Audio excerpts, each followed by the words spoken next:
Live streaming is on. Hello, world. My name is Gerry Fialka. Today is April 30th, 2021. We want to thank Clinton Ignatoff for all his help. Thank you, Clinton. And it is an honor and a pleasure to be here with Judy Gumbo Albert. Thank you so much for your time and energy, Judy. You're welcome.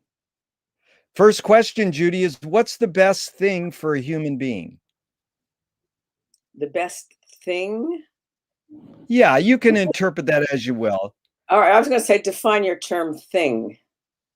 Yeah, that's good. Well, right off the bat, you win because we're trying to invent new questions. So you answered a question with a new question. Yeah, thing is just like generally the state of humanity, or, you know, I've asked people what's the best thing for a human being, and they said a pizza. And then, you know, lots of people say love, but there's a million things between pizza and love. So just in general, what's your hunch? What's the best thing for a human being? I would say the best thing for human beings depends somewhat on their gender, but overall it would be, as you said, peace, love, and the ability to live a fulfilled and fulfilling life based and not have to worry about issues such as economy, poverty, war, harassment, all the negatives. So the best thing for a human being, if you're talking about living in this world, and which country you're living in, would be peace, love, generosity, and the ability to live the ability to make for oneself a fulfilled life. Beautiful. Judy, what's your favorite form of information, how it comes into you?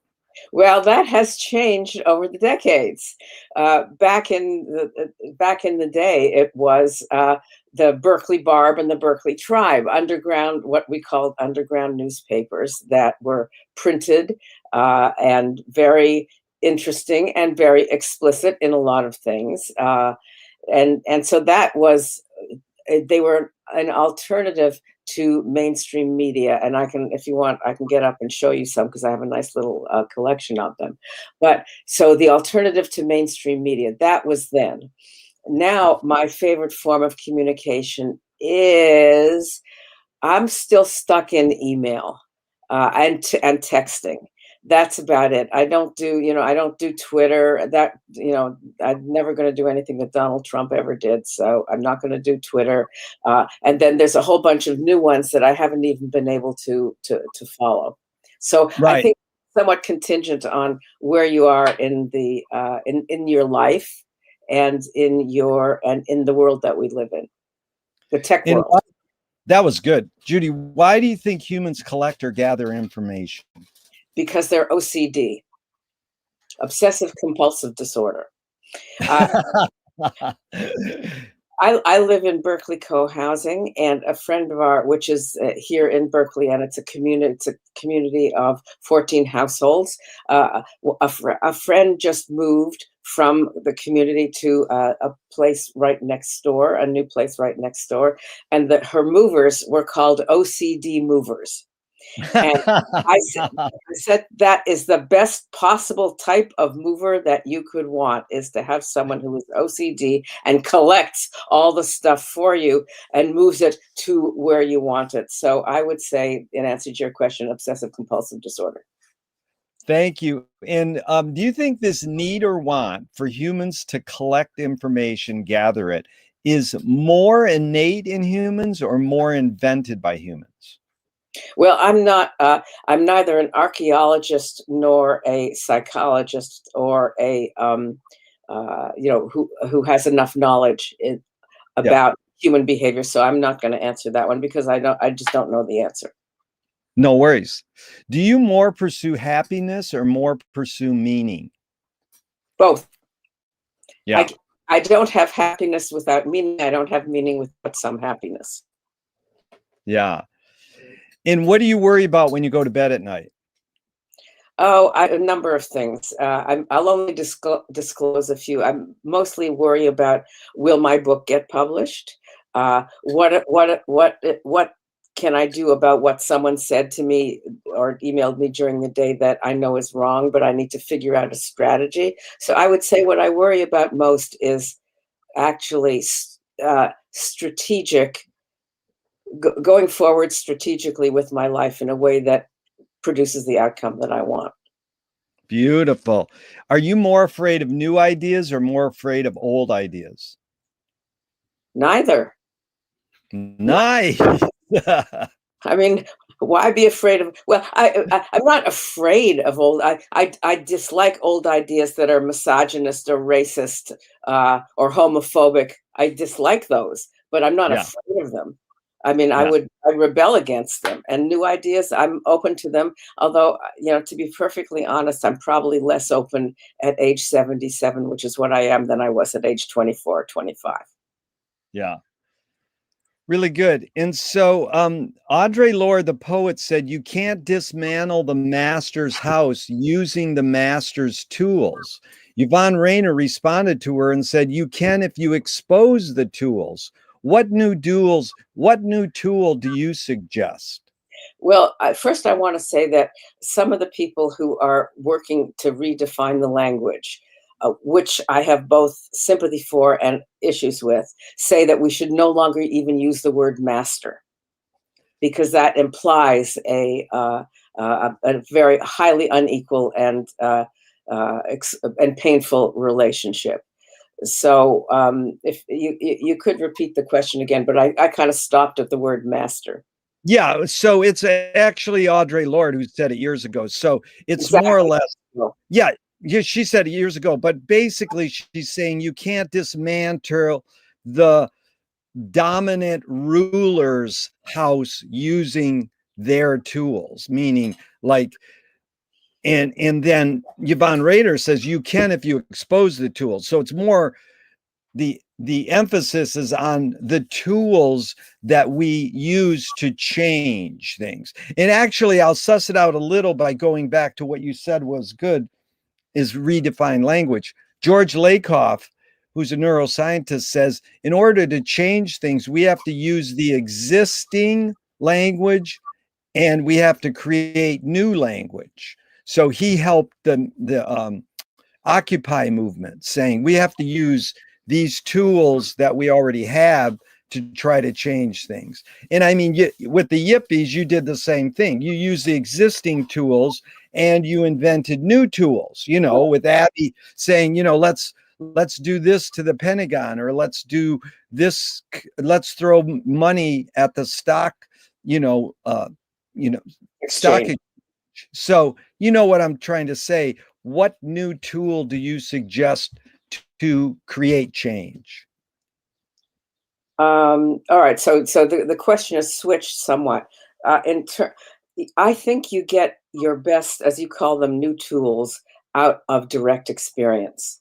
So I would have to. It would have to be a more specific question. What should people who are directly involved, in this case, in protest and attempting to make major change, what have they learned? And since I haven't been directly involved in that much in the recent period, I can't really answer that question. But I also want to say that it can also lead you into strange directions. I know that for a while, George Lakoff was at the head of a group of people who were afraid, who were trumpeting that Trump was going to create a coup. And I felt that was inappropriate and frightening and working on people's fears rather than empowering them. So, Lakoff went out of my let's listen to this guy sense of things at that time. So, you really have to create the it's not really tools, it's something else, but you really have, whatever it is, you have to create it through direct experience, i.e. as you're doing it. The most important thing is not to fear the new. Yes, not to fear the new. That is good. And we're going to get to this more specifically let's do some of your background first. Okay. Can you conjure up your earliest memory ever, or one of your earliest memories? Yeah. Yes, I can. Yeah, can you tell it? Describe it All right. briefly. I was born into a Communist Party family in Toronto, Canada. And so one of my earliest memories is we had a bookshelf in front of our where we ate dinner in the house where we ate dinner. And my recollection is a line of books in that bookshelf of Marx, Lenin, uh, no Trotsky, um, and so that's that is an early memory. And my parents were considered themselves intellectuals, and they read a lot of books, but that's who they read. Yeah, very good. And so do you think memory is more a curse or more a blessing? Oh, well, that's a great question because I find my memory is becoming less and less sharp as I get older. So it's both. Again, it's both. It's a Yeah, curse when it goes away, and it's a blessing when you have it. yeah. Judy, tell me one of your earliest role models, someone who had an impact on you within your immediate family and then outside your immediate family. And what specifically was that major impact? I think I'm going to decline to answer that question because I don't want uh, to give you things that are going to be in my memoir. Okay, no problem. And we encourage you to for people to pursue that when it comes out. And so, did your parents raise you a particular religion? Uh, yeah, atheistic Judaism.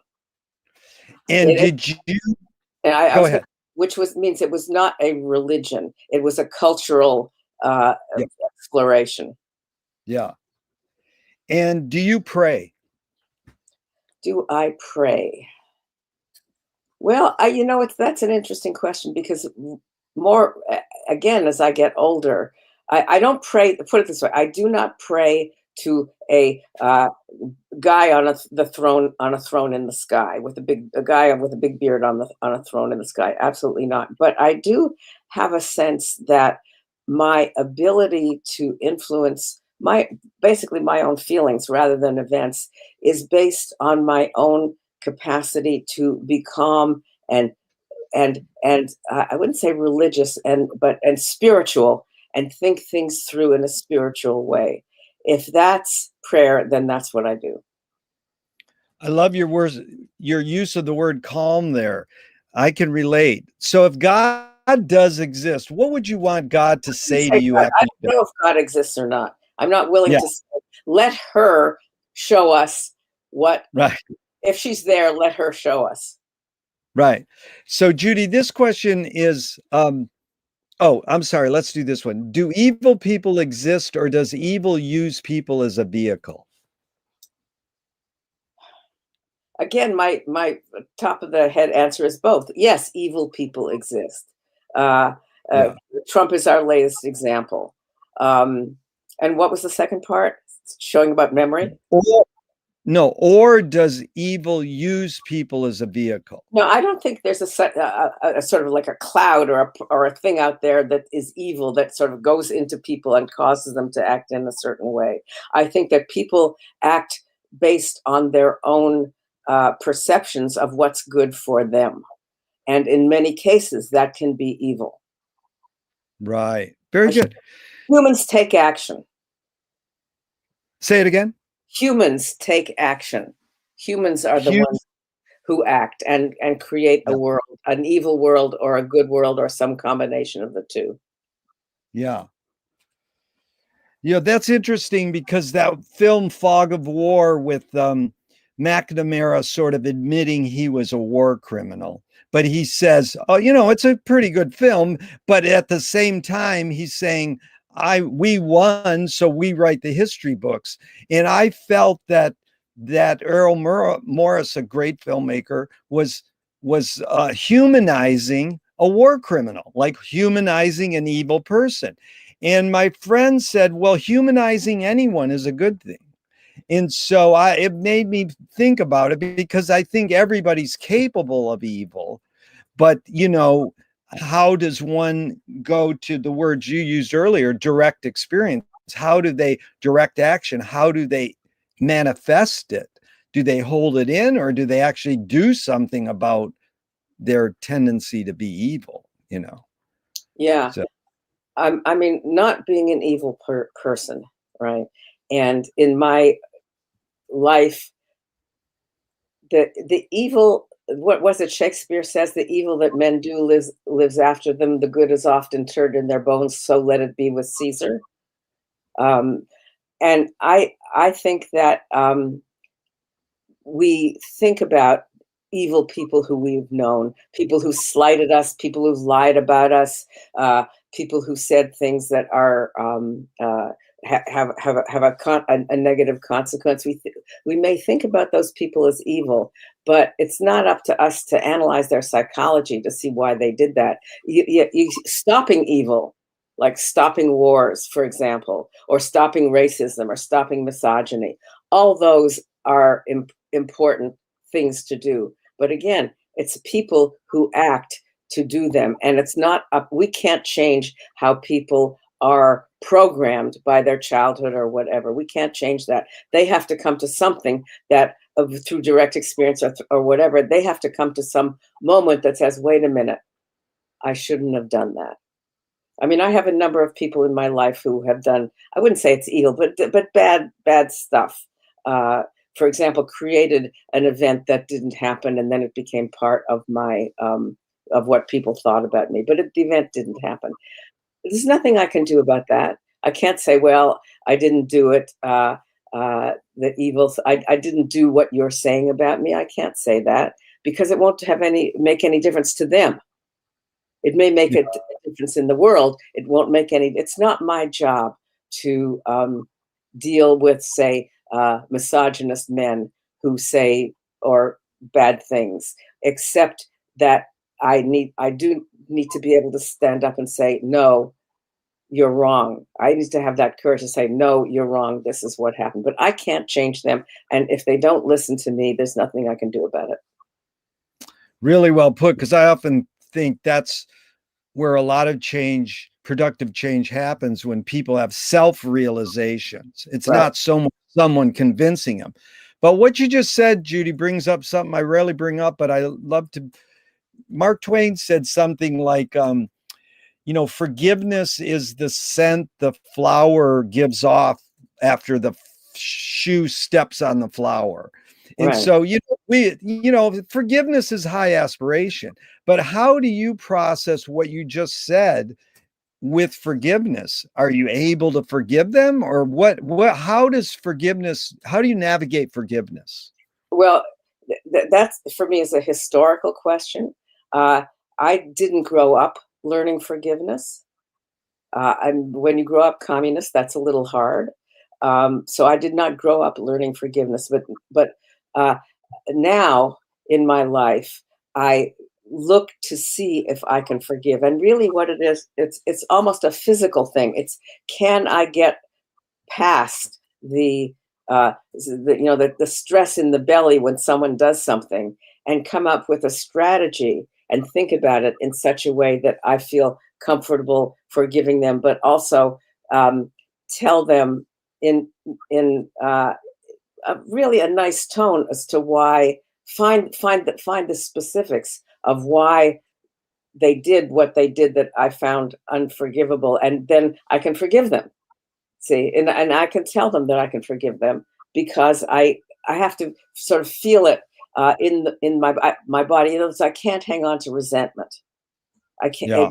You can't forgive by hanging on to resentment. You can't forgive by hanging on to anger. And those are uncomfortable feelings. I don't have that much time left in my life. I don't want to spend my time obsessing about some person who did X, Y, and Z to me. Why? Why bother? But I have to also feel in myself that I'm comfortable with what I came up with.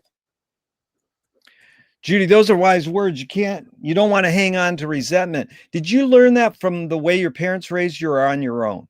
On my own. I learned it, I think, as a result of the 1960s, because there were Yeah. a lot of acts that I started out by, "Rah, rah, rah, why did you can't do that?" You can, especially sexism and racism. "Rah, rah, rah," I got really angry, but so let me just also say that there are certain boundaries I won't cross. In other words, if someone does a racist act, I don't forgive that. If someone does a misogynist act, I don't forgive that.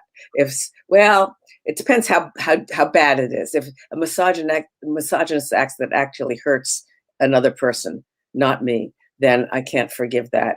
And certainly, war makers. I don't forgive Henry Kissinger. I don't forgive Richard Nixon. I don't forgive, because these are the people who made the wars that I'm familiar with. I don't forgive them because people died. Yeah. See, I don't forgive acts that result in the death of other people. Or if I do, if it's say for example, it was an accidental act that resulted in the death of other people. It's really hard for me. I have to think again. I have to think it through. I have to think. Well, do these people deserve my forgiveness? And it's different for almost every situation. Do I forgive Adolf Hitler for murdering 6 million Jews? Absolutely not. Absolutely not. Is he burning in hell? I hope so. Yeah. So fill in the blank. That was well put. Thank you. And you're really articulate. I appreciate your calm demeanor and your articulateness communicates well to me. And I appreciate that. Thank you. So fill in the blank. Anger can be a productive emotion when. That's a good question, Art. Anger can be a productive emotion when you use it to organize a large number of people to have a direct experience with what is making me and them angry, i.e., it's fine to be angry to protest a war. It's fine to be angry, like the Me Too movement. Fine. The women, we need to be angry about acts, the terrible things that men have done to us. So that's the win. The win is when it's it's hard to say, well, the win is when it's bad, and it's not okay when it's good. But there are situations where a large number of people are affected by evil acts of some people. Now, I don't know if that evil acts of people in power, put it Yeah. that way. I think the power dynamic is also really important. It's very important. So this is a general question, and it's both, and it depends. But your observations of humans, do you think in general, are humans more thinking beings or more feeling beings? Are we more head or more heart? Depends on the human. Yeah. And I think somewhat depends on the gender, but not absolutely, especially because gender is a continuum anyway. Yeah. So I would say it depends on the human. Look, in co-housing, we live in a semi-detached house, and on the other side of the house, there, and I'm looking at it now, there's a balcony with, and the people next door have a door that leads out into the balcony, and we have a door that leads out of the balcony, and they have an absolutely wonderful dog named Callie. Okay, and if I leave my door open and they leave their door open, Callie will come down and she'll just it's like she's adopted us as her godparents now. And then she comes down and she puts her paw up because she wants some food. Now, is she thinking or is she conditioned? It's a little bit of a mystery to me because of the way she's really great, and we love her very much, but she can really get annoying with the paw and the request for food. So, I don't know. I can't totally answer that. That was well put, though. So this question is basically, how do you advise someone to deal with an enemy? But I'm going to set it up with a few modern thinkers' thoughts, and we'll get back to the question. Alan Watts says, if you acknowledge your enemy, you empower them. Coppola stole from the mob and the samurais, keep your friends close and your enemies closer. JFK said, forgive your enemy, but don't forget their name. In Fellini says, I need an enemy. And this is the one I just found yesterday by the great Walt Whitman. I no doubt deserve, excuse me, I no doubt deserve my enemies. That's pretty heavy for a poet like Walt Whitman to say, you deserve your enemies. So basically, it's a lot of thoughts. The question is, how do you advise someone to deal with an enemy? But how would you address Alan Watts's idea? If you acknowledge your enemy, you empower them. Well, what I'm going to do is give you a quote from someone that I knew back in 1970 who was an emissary from North Vietnam, because I visited North Vietnam while the war still raged. And this is what he said. His name was Xuan Wang, and he said the following, and I have it on the bottom of all my emails. Be good to friends who are good to you, and also be good to friends who are bad to you, for only friends will go with you on the long road to revolution. Okay. Nice. That is beautiful. Yeah, isn't that? It's wonderful. And so it probably means you have to ask yourself, well, who's my friend? And that's an interesting, is there someone who's a friend who is bad to me as opposed to an actual enemy, right? Yeah. And this is from a guy whose country was being shot at. Bombs were being dropped. Many people were being killed. But still, if someone is a friend, be good. That's a strategic piece of advice that I always follow in this situation, which means that the definition of enemy is a lot narrower than, say, someone who did you a disservice or someone who said a bad thing about you. Be good to friends who are good to you. Also be good to friends who are bad to you. For only friends will go with you on the long road to revolution. Wow. That is beautiful. I want to really study that quote more. And it was well articulated by you, because American Indians, indigenous people say your enemy is your best teacher. Yeah. And then, Ram Dass, who I like, also says, I'm having a real hard time loving George Bush. Well, I think you quoted Sun Tzu as well. Know your enemy and know yourself. In 100 battles, you will never be defeated. Yeah. Know your enemy and know yourself. I didn't quote him, but that is good. Yeah. So if you ask me, what are the two things that I learned from my time in Vietnam and Asian culture, it's those two: Sun Tzu and my friend Xuan Wang. Yeah. Very good. So James Joyce was the first projectionist in Dublin about 100 years ago. He had Volta Cinema, and he basically checked out. He said, this is stupid. Why should I go inside a building and see a movie of a tree when I can go outside and see a real tree? Years later, William Faulkner said, sometimes the best fiction is more true than journalism. Judy, why do we have to recreate things in order to get them? Why do we go to a theatrical play of people acting out life? Why don't we just live life? Again, I think I'm back to a both answer. We clearly need to live life, but people who are not living our life can teach us a lot by their observations of it. Yeah, that's good. And what do you think the motive of the cave artist was? Art. Everybody can be an artist. I think. Yeah. It's a little long a time for me to put myself in the in the mind of a cave person, but I think that there are artists who want to create art in whatever medium they are able to do it. So. Right. And we could speculate about a zillion things, but that would be my answer. Yeah. And so what first attracted you to political activism? I imagine your parents had influence with those books on the shelf, but at what point did you go, well, I can do this. I can actually participate in, do something, like maybe the through line basically of where you got the in impulse to be an activist? I think that I think I've always had it. I think I had it when I was very young, and I think that what changed is the context in which I wanted to do it. Right. So then you mean was it in high school or college where you were like, let's actually do something? It was when I was a kid. When I was a kid, I Yeah. wanted to do. I've always been a doer.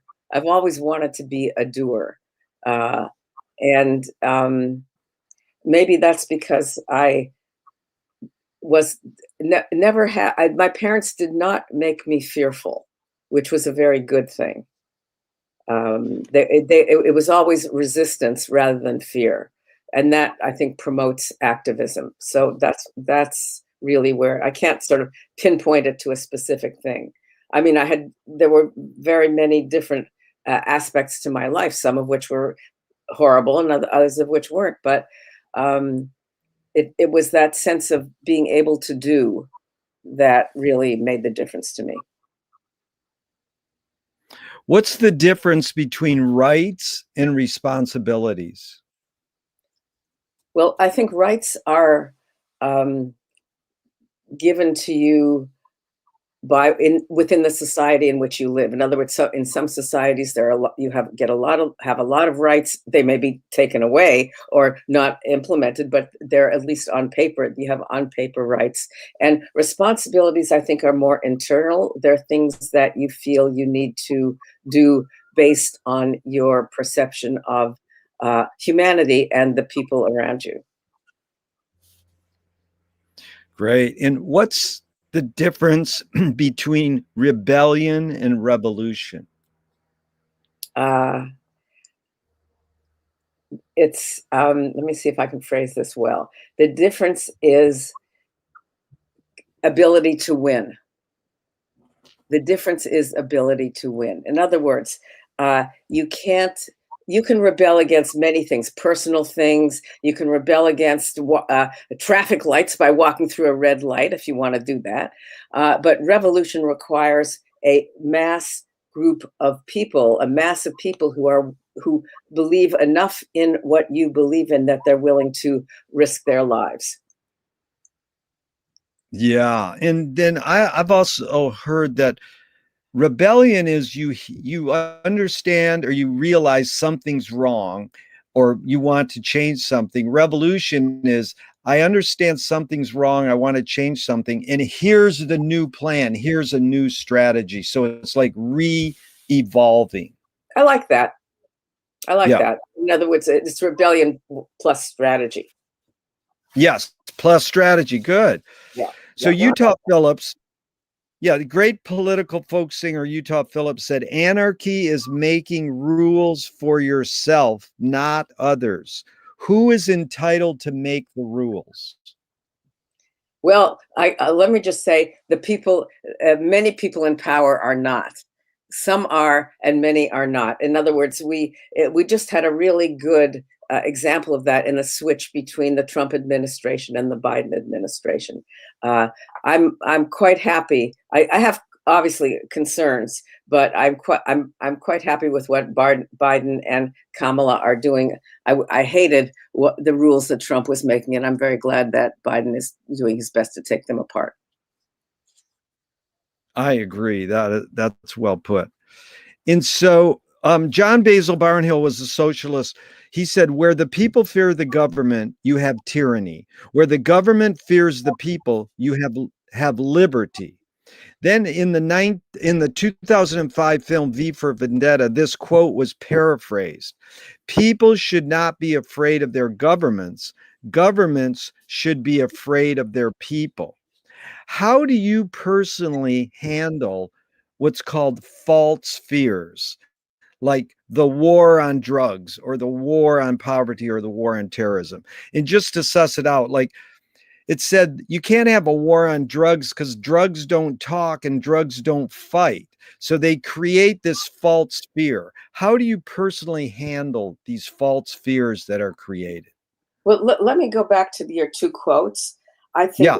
both of them are indicative of macho men. Yeah. They're very macho male quotes. So I'm not going to answer the question about false fears because it's just not, I don't find it worth answering. Yeah. No, that's good. I appreciate it.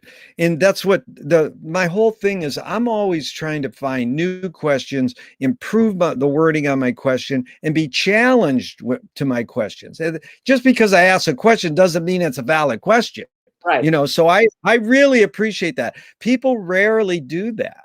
You know, they just go along, and that's fine. But I like this because it enables me to suss out the questions better. Well, And, maybe that's the answer to this question is that people just go along. As you said, people just tend to go along rather than, stand up and say, no, I'm not going to do it.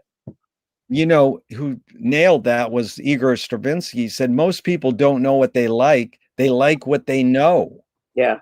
Well, if you just say war on drugs, war on drugs, war on drugs, everybody just go, well, there's a war on drugs. Well, I can't have a war on drugs. Drugs don't, Frank Zappa said it well. He said, it's not a war on drugs. It's a war on hopelessness. Why do people take drugs?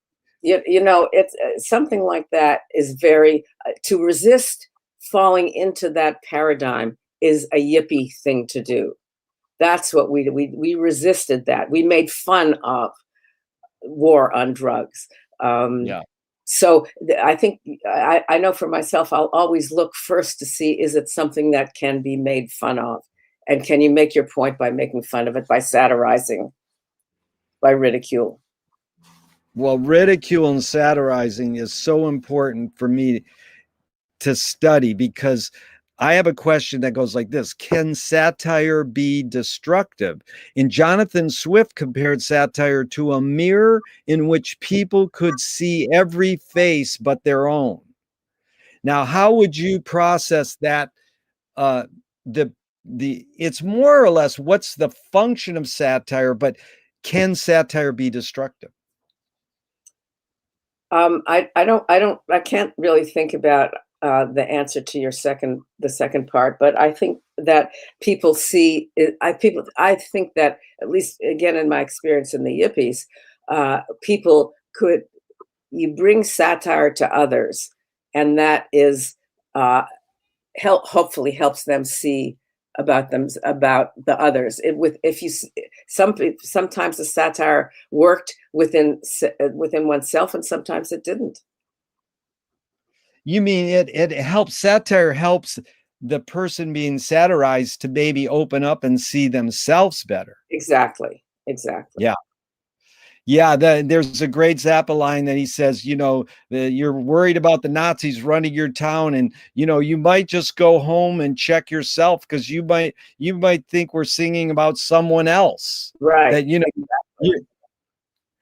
So that was good. And I would love to stay on this feminist thing for a second, just this idea of where feminism succeeded and where I don't like to say failed, but how do you suss out, how feminism has succeeded and how your possible dreams or hopes for it haven't succeeded? Can you suss that out a little?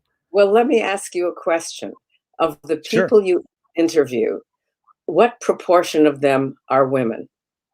Oh God, it's horrible. I'm totally embarrassed. I mean, and I'm constantly seeking out women as well, but I am raised in a society that has affected me, but at the same time, I want to believe, I quote McLuhan and Zappa, and I want to quote Rachel Carson, and I want to quote important, powerful women who affected me, So why don't you? But I try, and believe me, I try to suss it out so it's balanced, but this is good to turn the mirror on me. I mean, let me just say let me just say that trying is one thing, succeeding Yeah. and actually doing Yeah. it is completely different. And I can't tell you how many times I've heard that. I was just on a panel where there were, at first, I think there were 8 or 9 people. At first there were Yeah. 2 women, then they added a third woman. But trying, and this is the answer to the question, to your question, is that trying is better than not trying, but success is very far away, in my opinion. And Yeah. even the men who try it, because it's so difficult, because women are not asked to participate or will say no because of bad experiences or for whatever reasons. It's it's put it this way, it is an issue for almost everything I do and am part of. That's good. I appreciate that. Now, what's the most significant difference between men and women, physical aside? Oh, too bad. That's how I was going to answer. Men have dicks, women have vaginas. That's the way. That's the. But physical aside, because that's fine. I don't actually think that's an answerable question, because first, as I keep saying, gender is a spectrum. So you can say something, oh, well, men, macho men are one thing and macho women are something else. I really can't answer that in any way that would make sense. But Judy, just saying gender is a spectrum is important to me, and it helps me because I find that 80% of people I ask that question will say things that appear to be cliche or generalized, in that women are more emotional, they let it out, men hold it in, and a lot of time, well, about 20% people go, there is no difference. Physical aside, there is no difference.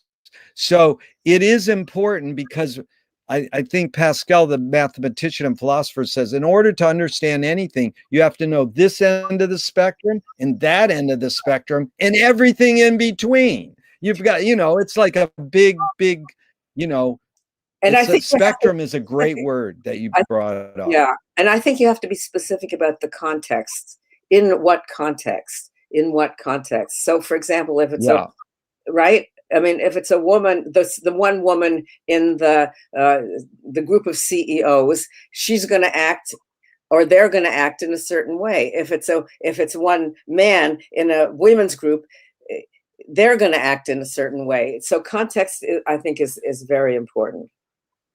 But it right, very good. Yeah. Yeah. Context is very important. That's really, really important. So what caused, now this is an interesting question I came up with about 3 or 4 years ago, and I don't know which way to start with it, because I would say what caused patriarchy and what caused matriarchy. So if you want to tackle either of them, that's fine. I'm not willing to make a statement on that.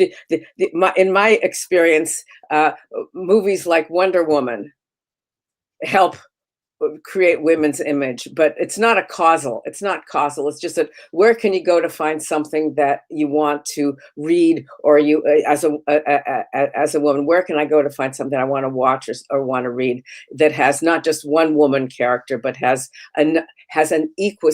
For me, it all has to do with equality. If it were possible, which I have not yet found, for the culture or the situation or the economy or any of those situations to have actual commitment to equality, then I'd be happy. But I haven't found that, so I can't answer your question.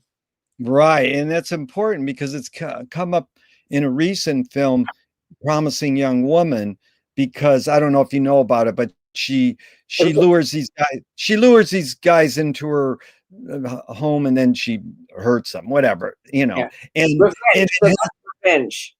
She's and it has a strong female protagonist.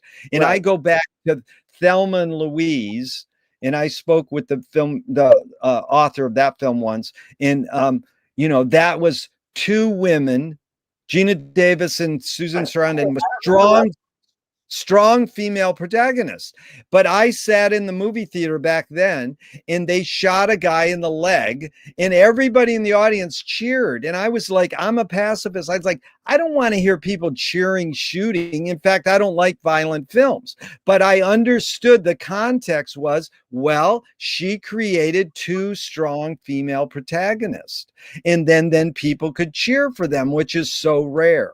So I understand that dynamic, and it was something that happened through dialogue, through discussion with people. Right, but that was direct experience in one-on-one situation, and that's what I'm saying. It's got to be direct experience. There's got to be enough direct experience in which there is actual, real equality between genders.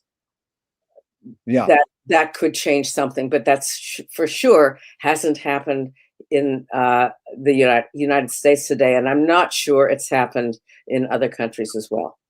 I don't know of any that popped to mind, except what is the Atlantis? I mean, what is the it's not Atlantis, whatever the female mythic female place is, which I don't recall by now.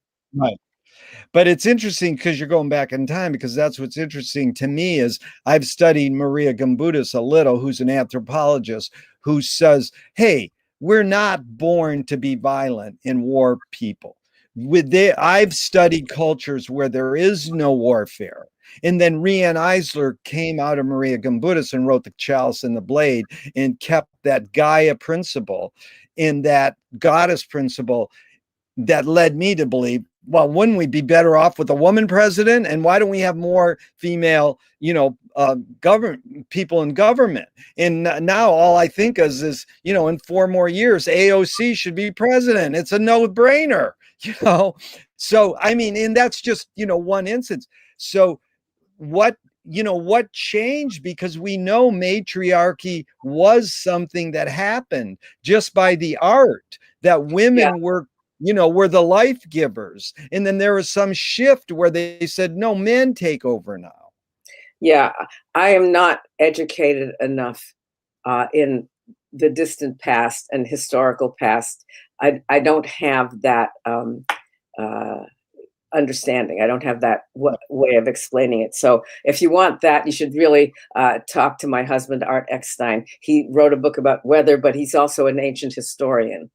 And he's written 4 or 5 different books about ancient history. He's the one. I'm not the one to answer that question. Well, that was good, though, and I look forward to our discussion. So let's go on with a few more political questions. Let me just say just a very few, because I'm really, yesterday was a long, difficult day because of the webinar. So I'd like to end by just shortly after noon, if we can. Oh, that's fine. No worries. Okay, so are you for or against the death penalty if you had a vote? Against. Yes. And does punishment work, in your opinion? Well, again, you have to define what punishment. Whipping doesn't work, but for someone who commits an act of murder that is actually provable, and where the circumstances under which that act takes place, I think life imprisonment is fine. Yeah.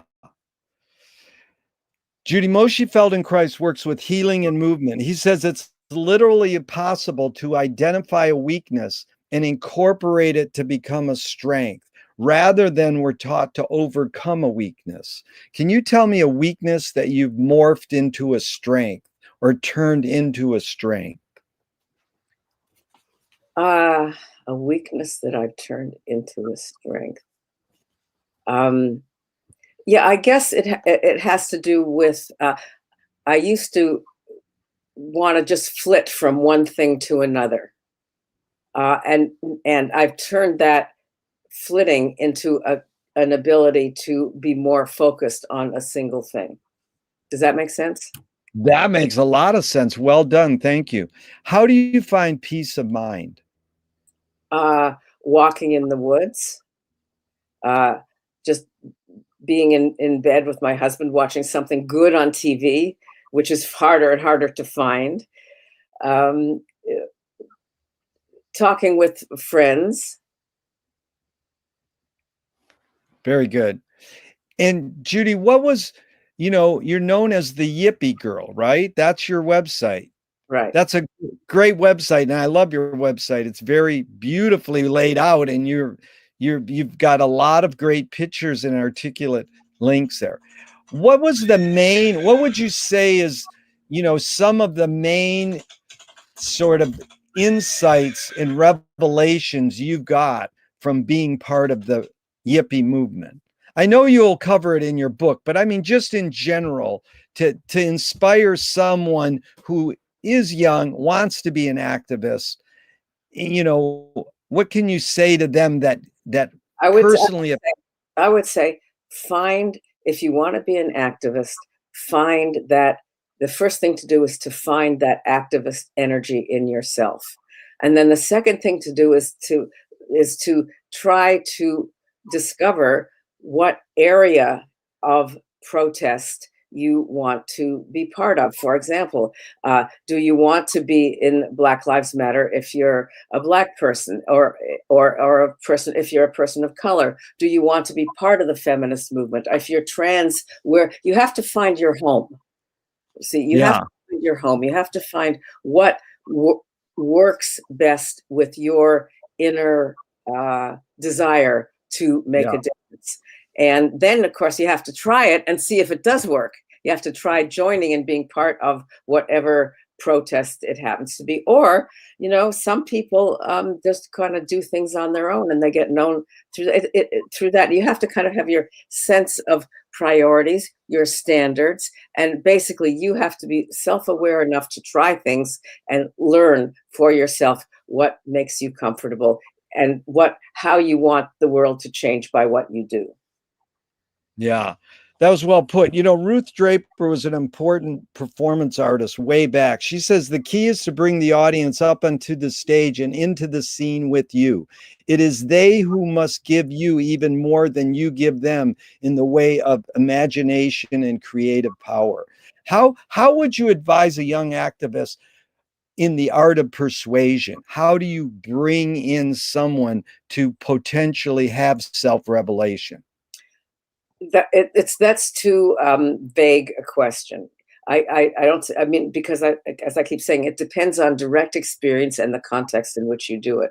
So, for me, for example, going to Vietnam in 1970, while the war still raged, was a transformative experience. But if you'd asked me beforehand, will going to Vietnam be a transformative experience for you? I couldn't have answered that. Right. The one thing I would say is don't be hindered or put on blindfolds that are ideological.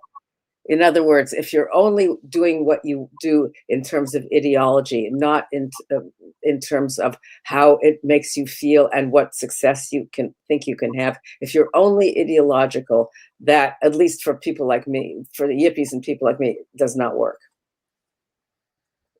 Beautiful. Thanks. Yeah, I was going to say, ideology is a danger. It's a danger more than it's a help. Yeah. Well, we're closing out. I just have a couple more, and I really appreciate your time, Judy. What's the healthiest or most impactful cultural shift you see developing today? I think there's two. I think there's the cultural shift from racism to anti-racism, and the cultural shift from misogyny to anti-misogyny. Those are the two that I think are happening. We see it demonstrations in the streets. We see it in the boardrooms. We see it everywhere. And I think, and unless it gets stopped, which of course these things can, I think that those are two. But I also, let me just throw in the cultural awareness of poverty and of class. I think class, and I just gave this anti-ideology, but I still also believe that class differences and class impoverishment of poor people is a very, I hope that's the one I hope is shifting. I'm not so sure. Yeah, really well put. So what gives you the most optimism? My grandson. Beautiful. Youth And the young people of today is the answer I get the most. And I really appreciate your time. Just in closing, Judy, why don't you tell people the name of your book, and we'll hopefully see it sometime in the future. Right. Well, actually, since I don't have a publisher, I haven't settled absolutely on a name. I have mine, but publishers often change the name. So I'd rather refer people to my website, www.yippiegirl.com. Thank you so much, Judy Gumbo. It's really been an honor and a pleasure. Thank you, and I'll expect to get a copy of this interview from you. You will get the link very soon. Excellent. Thank you. Yeah. All right. Yeah. Bye. Bye.